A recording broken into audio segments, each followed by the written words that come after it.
Dr. Alara Voss had always been drawn to the forgotten.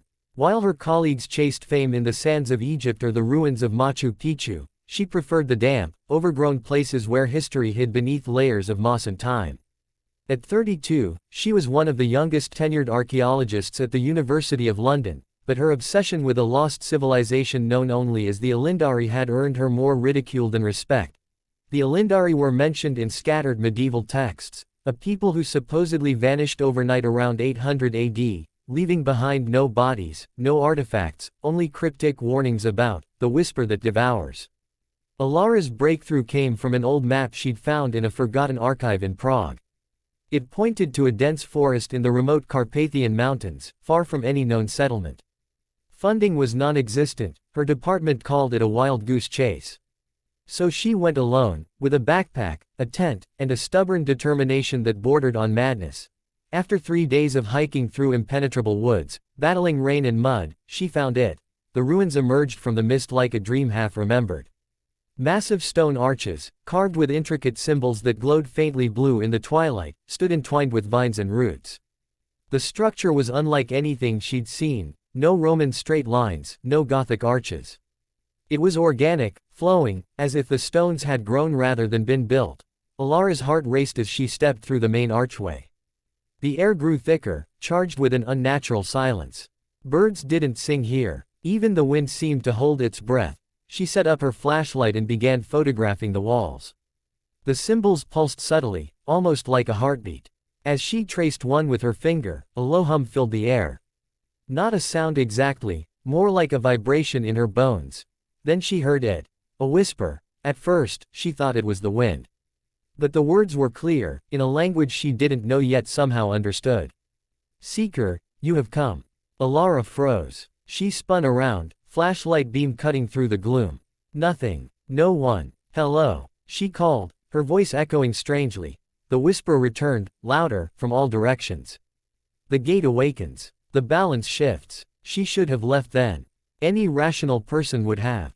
But Alara Voss had spent her life chasing ghosts. She pressed on, deeper into the temple. The central chamber was vast, a domed room with a raised dais in the center. On it sat a crystal orb the size of a human head, suspended in midair by no visible means. It glowed with the same blue light as the symbols, casting ethereal shadows on the walls. As she approached, memories flooded her mind, not hers, but someone else's. A city of impossible beauty, towers of living crystal, people who communed directly with the earth. The Alindari. They hadn't vanished, they'd ascended, transcending physical form to become part of something greater, but there had been a cost. A price. Some had resisted the ascension, fearing the loss of self. They were consumed. Their essence used to fuel the transformation of the others. The whispers grew frantic. "You feel it. The pull. The promise of eternity." Alara staggered back. The orb was offering her the same choice. Knowledge beyond imagination. Power over life and death. Immortality. All she had to do was touch it. Her hand trembled as she reached out.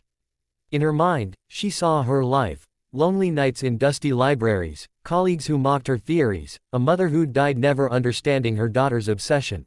What was there to lose? But then she saw something else. Flashes of the future. Cities crumbling as people abandoned their bodies for this enchantment. Humanity reduced to whispers in the void, eternal but empty.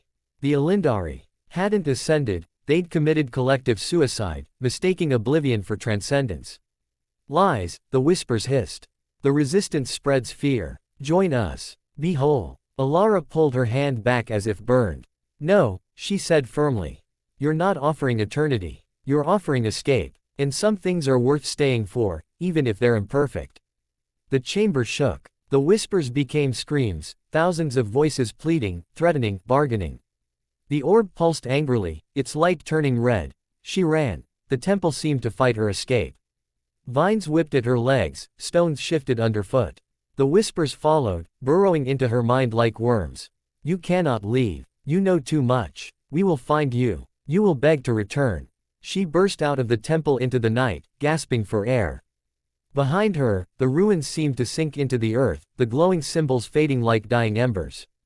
By the time she reached the forest's edge hours later, exhausted and bleeding from countless scratches, she turned back to see only ordinary trees. no ruins. No temple. Just forest. She never found the site again. Search parties dismissed her story as delusion brought on by exhaustion and exposure.